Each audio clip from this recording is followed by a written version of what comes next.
जय साथियों, आज हम अंकित मूल के 5 क्वेश्चन कराने वाले हैं और वो 5 क्वेश्चन ऐसे हैं जो एसएससी जीडी में पूछे गए हैं और इन क्वेश्चनों को कैसे किया जाता है, क्योंकि ये अंकित मूल के चैप्टर के यहाँ बहुत ज़्यादा पूछे जाते हैं हर एक आपकी वैकेंसीज में किसी भी भर्ती में हो। तो ठीक है, वीडियो को शुरू करते हैं और ज़्यादा लॉन्ग नहीं करते हैं, नहीं आप लोगों को प्रॉब्लम होने लगती है। तो मैं आपको बता दूँ कि इसने क्या कहा है कि एक एसी का अंकित मूल 48,000 रुपये है और एक दुकानदार 12% की छूट देता है और 10% का लाभ कमाता है, लाभ अर्जित करता है। यदि कोई भी छूट ना दी जाए तो उसका लाभ प्रतिशत क्या होगा। यानी अगर ये सब चीज़ें तब हैं जब इसने छूट दी है और फिर दुकानदार 10% का लाभ भी कमा रहा है, लेकिन फिर क्या कह रहा है कि अगर मैं ये छूट ना दूँ तब इसका लाभ प्रतिशत क्या होगा। यानी इसने जितना ये 12% का लाभ देता है तब ये 10% कमा रहा है, लेकिन फिर क्या कह रहा है कि यदि मैं ये छूट ना दूँ, यानी जो इसने 12% की छूट दी है ये कह रहा है कि ना दूँ तब इसका लाभ कितना होगा, यानी तब हमारा जो हमारी इनकम होगी, जो हमारी बचत होगी तब कितनी होगी। यानी इसने परसेंटेज में पूछा है क्वेश्चन में। तो इन क्वेश्चनों को कैसे किया जाता है, देखो सीपी अपान सीपी का मतलब क्या होता है आपको पता होगा, क्रय मूल्य, कॉस्ट प्राइस। तो सीपी अपान 48,000 यानी इसकी मार्केट प्राइस हो गई बराबर कितना दे रहा है एक दुकानदार 12% की छूट, यानी 100 में ही तो ये चीज़ घटाई जाती है ना, तो 100 माइनस 12 कर देते हैं। उसके बाद इसने क्या किया है, देता है और 10% का लाभ कमाता है। तो कितने में, हर चीज़ 100% होती है कि नहीं होती है, और उसी 100% में इसने क्या किया है 10% का लाभ भी कमा लिया, लाभ कमा लिया। अब काफ़ी लोग ऐसे आएंगे कि ये कैसे किया जाता है, तो मैं आपको बताता हूँ कि शॉर्ट में इसको फार्मूला एक होता है जो सीपी अपान एमपी, आप नोट भी कर सकते हो, एमपी 100 माइनस डिस्काउंट होता है, डिस्काउंट अपान 100 प्लस प्रॉफिट। पी का मतलब प्रॉफिट, डी का मतलब डिस्काउंट। तो यही चीज़ आप लोगों की निकल के आ गई। डिस्काउंट का मतलब 12% की आपकी छूट मिल गई है और 12% 12 प्लस नहीं 10 है, 10 है, 10% का लाभ इसने अर्जित किया हुआ है। अब इसको कैसे सॉल्व करते हैं, तो सीपी को ऐसे ही रख देते हैं 48,000 नीचे, ठीक है, बराबर 100 में अगर 12 घटाएंगे तो कितना आता है 88, और 100 में 10 जोड़ेंगे तो कितना आएगा 110। इसको यहीं पे हम सॉल्व कर देते हैं, एक जीरो से एक जीरो कट जाएगा, 11 से 88 कटेगा, 8 बार में जाएगा। अब इसका गुणा इस पे कर देते हैं, क्योंकि ये तिरछा गुणा होता है ना, ऐसे ऐसे वाला आप लोगों ने देखा होगा, ऐसे ऐसे गुणा कर देते हैं तिरछा वाला। तो सीपी हमारा अकेला बचेगा, सीपी बराबर, अब इसमें 8 से गुणा करेंगे तो डबल जीरो तो हम पहले ही इससे रख देते हैं, क्योंकि किसी भी संख्या जीरो से किसी भी संख्या का गुणा किया जाता है तो जीरो आता है, तो उसको पहले ही हम जीरो रख देते हैं, जो जो जीरो एक्स्ट्रा बचता है।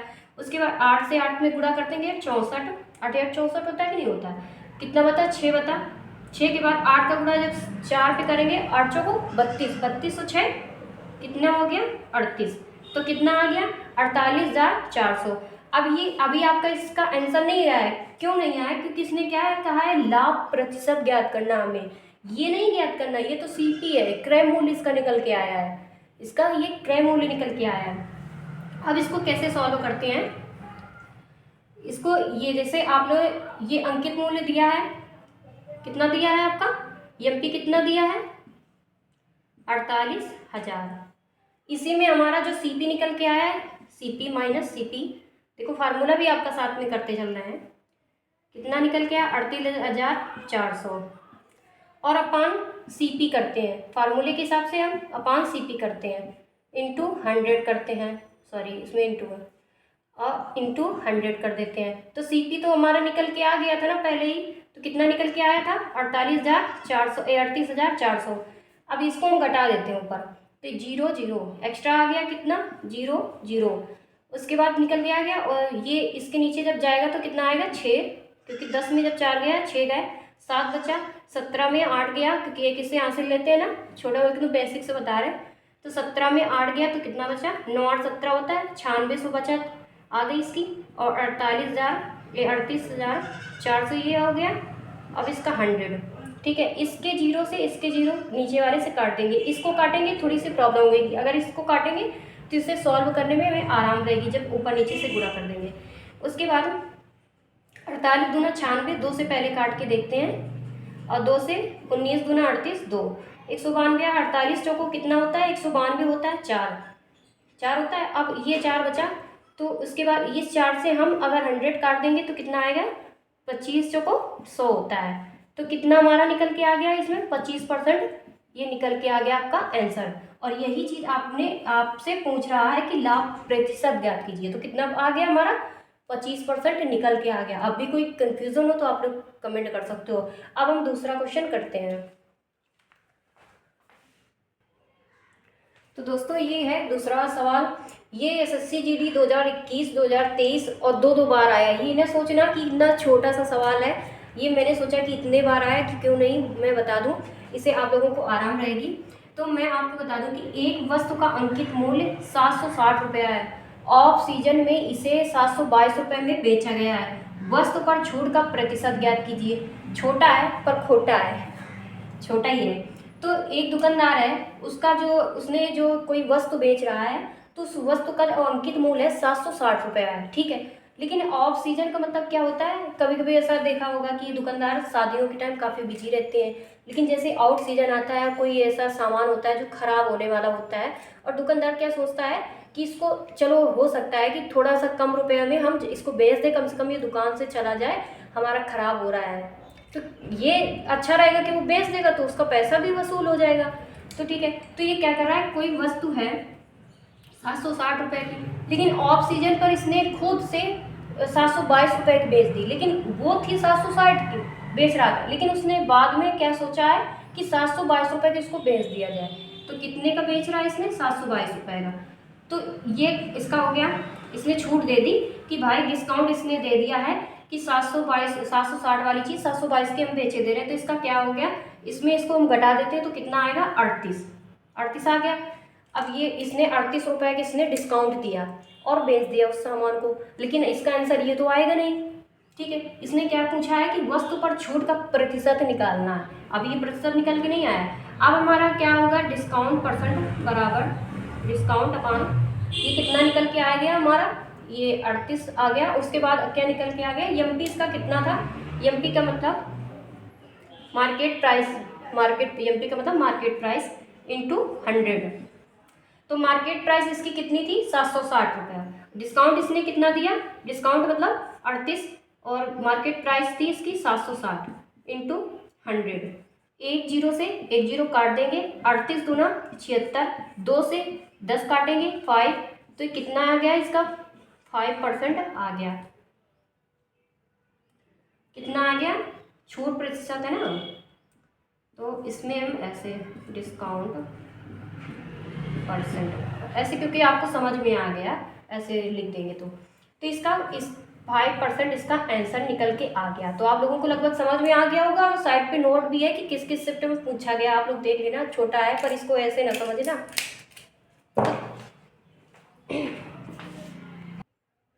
देखिए ये देखने में तो बहुत बड़ा लग रहा होगा, और ऐसे ही क्वेश्चन जब आपके एग्जाम में आते हैं तो आप छोड़ के चले जाते हो, कहते हो कि ये इतना बड़ा है क्वेश्चन, वैसे भी मुझे मैथ नहीं आती, तो आप लोग छोड़ के चले जाते हो। अब देखो इसको कैसे चुटकियों में आप सॉल्व कर सकते हो, ऐसे सवालों को पढ़ते हैं। यदि एक व्यक्ति एक कमीज खरीदता है तो उसे 6% छूट प्राप्त होती है, यानी डिस्काउंट उसको प्राप्त होता है, ठीक है।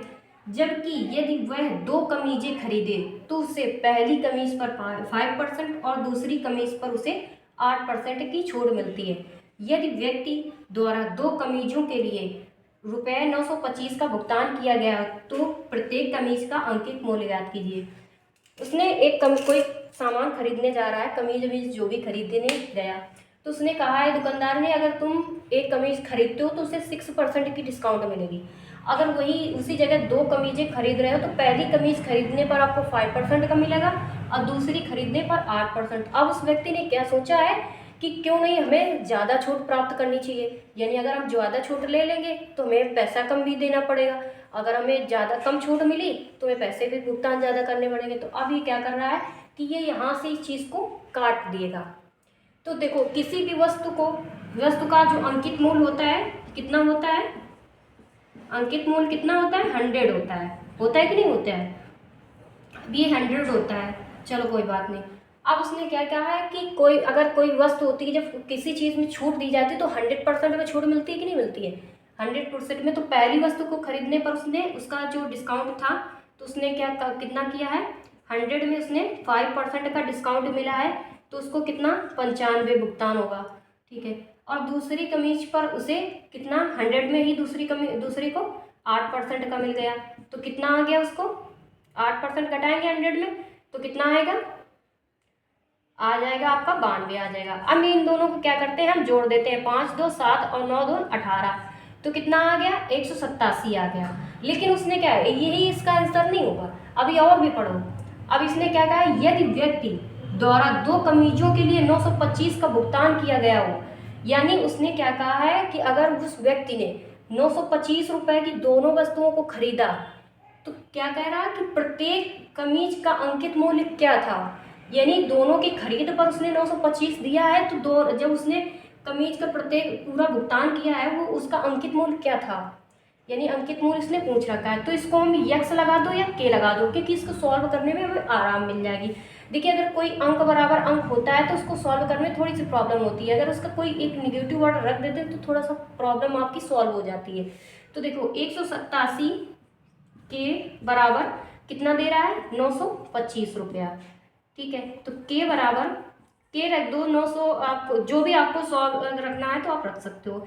अब इसके नीचे क्या आ जाएगा, 187 आ जाएगा। अब इसको काट देते हैं तो कितना आएगा, 18 पंचे 90, 7 नहीं, इसका 7 पना 35 ज़्यादा हो जाएगा, 18 चौको 72, 4.24 4.924 4 ऐसे कुछ करके इसका आंसर निकल के आ जाएगा। बाकी आप कर लेना, इसको ऐसे ही आएगा, पॉइंट करके इसका आंसर आएगा, अंकित मूल्य इसका आ जाएगा निकल के। तो आप लोग देख सकते हो कि इतने बड़े बड़े लॉन्ग क्वेश्चनों को कितने कम वर्डों में आप सॉल्व कर सकते हो। वैसे इसको हम लॉन्ग भी बता सकते थे और भी इसको डिटेल से ये फलान ढिकान करके हम बता सकते थे, लेकिन मैंने सोचा आपको एक अच्छा मेथड से और इजी मेथड से आपको मैं बता दूं। आप किसी भी मतलब एग्ज़ाम में बैठोगे तो आपका टाइम जो है, वैसे भी कम टाइम मिलता है, आप वेस्ट नहीं होगा टाइम और आप अच्छे से इसको कर लोगे। तो देख लीजिए आप अपना, सॉरी, आप ये अंकित मूल पूछ रहा है तो इसमें 100 का आप गुणा कर लीजिए, क्योंकि मैंने 100 का गुणा ही नहीं किया है, आपको इतना ही कर दिया है। तो ये आपके 2 जीरो यहाँ से कट जाएंगे, ये 2 जीरो, क्योंकि 2 अंकों के बाद आपका दशमलव लगा है, तो 494 इसका आंसर आएगा निकल के। मैंने इसको ध्यान ही नहीं दिया है, आप लोग देख लीजिए, 100 से आप गुणा जरूर कर देना, ठीक है, लास्ट में, क्योंकि मैंने अभी देखा कि आपका अंकित मूल्य भी पूछ रहा है इसको, तो आप इस तरह से कर लीजिएगा, ठीक है। तो दोस्तों ये है चौथा सवाल। तो इसमें क्या दे रखा है इसने कि राम ने 6800 रुपये में एक वस्तु खरीदी और उसकी मरम्मत पर 700 रुपये खर्च किए। वह अपनी वस्तु पर कुल लागत से 8% अधिक मूल्य पर अंकित करता है। उसने 10% और 100% की छूट, जो 2 क्रमिक छूट देने के बाद वस्तु का रुपये इतना इतना में बेची नहीं होगा, बेचा 100% का मान ज्ञात कीजिए। तो ऐसे सवालों को तो आप पक्का छोड़ के आ जाते होंगे जहाँ पर ऐसी बलाएं आपको मिल जाती हैं सवालों में। तो इन बलाओं को हम कैसे सॉल्व करते हैं, तो ये आप देख लीजिएगा। सबसे पहले इसने क्या कहा है कि राम ने 6800 रुपये में एक वस्तु खरीदा था, ठीक है, अच्छी बात है, उसने 6800 रुपये में कोई वस्तु खरीदी। अब इसकी मरम्मत में, यानी अगर कोई वस्तु उसने खरीदा है, तो ऐसे कोई होता है कि गाड़ी लाता है, तो गाड़ी में क्या करता है कि सर्विस कराता है, तो उसका भी पैसे देने पड़ते हैं। तो यही चीज़ यहाँ पर रख लो कि इसकी मरम्मत पर उसने क्या किया है, 700 रुपये खर्च कर दिया, क्योंकि इसी में तो जोड़ा जाएगा वो पैसा, खर्च किए। अब वह अपनी वस्तु पर कुल लागत में 8% अधिक जोड़ी, यानी कोई वस्तु उसने जो खरीदी है उसकी मरम्मत में 700 रुपये खर्च कर दिए। अब उसने क्या कर रहा है कि अपनी जो वस्तु बेच रहा है तो उसमें 8% का क्या कर रहा है, अधिक मूल्य पर वो अंकित कर रहा है। यानी उसने, उसकी लागत जो थी 100 रुपये की थी, उसने 20 रुपये का किया है, मरम्मत में खर्च कर दिया, 120 हो गए। अब वो सोच रहा है उसका लाभ भी तो चाहिए भाई, कोई वस्तु कोई खरीद के ला रहा है, कोई दुकानदार ला रहा है, तो उससे लाभ कमाना चाहिए कि नहीं कमाना चाहिए। इतनी मेहनत कर रहा है, लाभ कमाने के लिए तो कर रहा है, अपनी बचत के लिए तो कर रहा है। तो उसने क्या किया है, 8% लागत। तो ये हम बाद में इससे मिलते हैं, पहले इससे मिलते हैं। ये 2 जीरो नीचे आ जाएंगे, आप ऐसे कर दे, तो चाहे इसके नीचे कर देना। 8 7 15, उसके बाद 6 15 और 6 1 7, 7500 आ गया। अब इसी 7500 में क्या कर रहा है, इसने 8% की अधिक मूल्य पर अंकित कर रहा है, यानी 7500 इंटू 8% इसी पे तो कर रहा है, लागत पर अंकित करता है, परसेंटेज में दे रखा है, तो आपका यहाँ पे निकल के आ गया। और ये प्राइस क्या हो जाएगा आपका, एमपी का मतलब, एमपी का मतलब आपको मैंने क्या बताया था, मार्केट प्राइस होता है, मार्केट प्राइस ही तो निकल के आया, मार्केट ही में तो वो चीज़ बेचेगा, तो ये मार्केट प्राइस निकल गई। ये जीरो से ये जीरो, ये जीरो से ये जीरो, 8×5 = 40 और 8×7 = 56 और सॉरी 8×5 = 40 और 8×7 = 56, 600 निकल के आ जाएगा। इसमें 600 रुपया ये निकल के इसका आ गया। अब यही 600 रुपया हम 7500 रुपये में जोड़ देते हैं, फिर से 7500 में जोड़ेंगे, 7500 में जोड़ेंगे तो कितना आ गया है, 0 0 और आपका आ गया 6 5 11 7 1 8। अब ये आप लोगों के दिमाग में आ गया कि सबसे बड़ा ये क्वेश्चन कि आखिर आपने इसको क्यों जोड़ा, इसमें तो आपने डिस्काउंट छूट वगैरह अधिक मूल्य तो कर ही दिया था। ऐसा है कि कोई वस्तु अंकित मूल्य पर उसने खरीदा है और जो अधिक मूल्य है ना, अधिक यानी वो वस्तु क्या कही, इसने जोड़ दी है, उसी चीज़ में क्या किया उसने, अधिक जोड़ा है, तो ये चीज़ जो होगी हमारी निकल के आएगी 7500 रुपया। और ये 7500 रुपये में जब 8% की इसने लागत अपनी जोड़ दी है, परसेंटेज अधिक कर दिया है, तो इसी में हमारा जो निकल के आएगा तो उसको जोड़ देते हैं, तब जाके हमारा आगे वाला क्लियर होगा। अब उसके बाद इसने क्या किया है कि उसने 10% और 100% की छूट दो क्रमिक छूट दी है, यानी एक क्रमिक छूट उसने 10% की दी है, दूसरी की है 100% की छूट। अब इसको कैसे सॉल्व करते हैं, 8100 में निकल के आ गया, अभी ज़्यादा नीचे हो जाएगा तो आपको प्रॉब्लम होगी। 8100 इसमें क्या किया है, इसको हम बाद में सॉल्व कर देते हैं जब इसका निकल के आ जाएगा। 8100 में इसने क्या किया है, 10% की छूट दे दी है, और कितने परसेंट पे, 100% होता है किसी भी चीज़ का वो मान। अब ये जीरो से ये जीरो, ये जीरो से ये जीरो, तो कितना निकल के आ गया, 881, और ये जीरो हमारा बचा तो ये जीरो यहाँ पर रख देते हैं। अब ये 81 इतना निकल के आ गया, लेकिन अभी इसने क्या किया है, छूट दी है, 2 छूट दी है ना, इसने 2 छूट दी है, तो अभी हम क्या करेंगे, 8100 में 810 घटा देंगे। कितना घटा देंगे, 8100 में 8100 है, उसी में हमारा 810 घट जाएगा, तो कितना आ गया, 9। अब इसमें 10 2 7 7290 निकल के आ गया। अब इस 7290 में 100% की 2 छूट दी गई है, छूट देने के बाद इसे वस्तु का 6196.50 में बेचा। तो इसको हम कैसे सॉल्व करते हैं, ये जो हमारा निकल के आता है ये, इसी में हम क्या करते हैं, इसको यहाँ पे लिख देते हैं, जैसे आपको आराम रहेगी देखने में, 6196 नोट कर देते हैं। लेकिन अब ये पॉइंट लग गया है तो कोई बात नहीं, लग जाने दो, 1 नहीं 10 लग जाए, हमें क्या फ़र्क पड़ता है अगर आती है छुई। फिर उसके बाद ये जीरो, अब इसके ऊपर भी तो होना चाहिए, तो इसके ऊपर हम जीरो दशमलव करते ऐसे कर देते हैं, करते हैं कि नहीं करते, हम लोगों को बचपन में सिखाया गया था। अब इसमें जीरो पे जीरो क्या है, जीरो आ गया है। अब यहाँ से ये जीरो है, लेकिन ये अगर इससे लेगा तो क्या करेगा, इसके ये कहता है कि मेरे पास जीरो, मैं खुद ऑलरेडी जीरो हूँ, फिर इसके बाद यहाँ से लेगा, आप कह रहे हो कि बड़े हो गए ऐसे ना समझाओ ठीक है, तो एक इससे हासिल लेगा, 5 आ गया निकल के, और इसमें एक इससे इसने दे दिया था तो इसके पास 9 बचे थे, 3 आ जाएगा, और इसके बाद 8 बचा था इसके पास, 18 में 9 गया, इससे हासिल लेते चले जाना है, 9 बचेगा।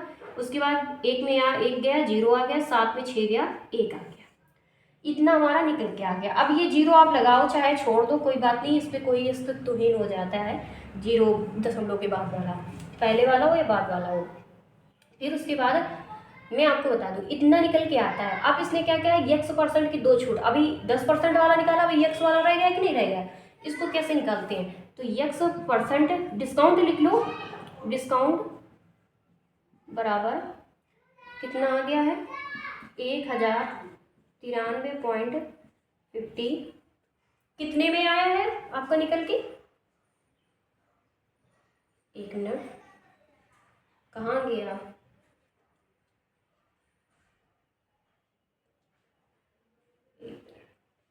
6194.24 7290 इंटू 100 ये आ गया। ठीक है, सॉरी थोड़ा लेट हो गया, इसको ऐसे कर देते हैं, ये नीचे जैसे हम दशमलव के बाद ऐसे कर देते हैं, 10 दशमलव हटाएंगे, दशमलव के बाद जितना अंक होगा उसमें जीरो नीचे वाले में बढ़ा देते हैं। अब इसको सॉल्व करने में आराम रहेगी। ये जाए, चाहे इसको आप रख दो, ऐसे कर दो, ऐसे कर दो, ऐसे कर दो, इसको ऐसे ऐसे तीनों को कट दिया। अब इससे इसको हम भाग देते हैं तो कितनी बार में कट जाएगा? 7। पहले तो 1093, 5 को बाद में करते हैं, 1093, 729 एक बार में जाएगा।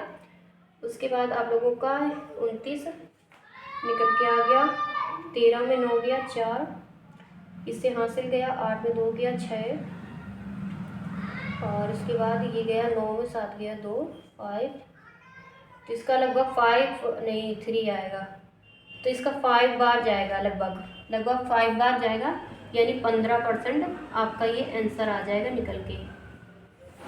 यही हमसे पूछ रहा था कि यक्स का मान ज्ञात कीजिए, क्योंकि हर चीज़ में संख्या दे रखी थी इसने, लेकिन यक्स का जो था यही नहीं दे रखा, तो 15% आपका ये आंसर आ जाएगा। तो ऐसे सवालों को ऐसे एकदम इजी मेथड है, इजी, बस थोड़ा ये है कि मैंने बताया तो थोड़ी सी आपको प्रॉब्लम होगी। ठीक है, फिर 5वां सवाल करते हैं।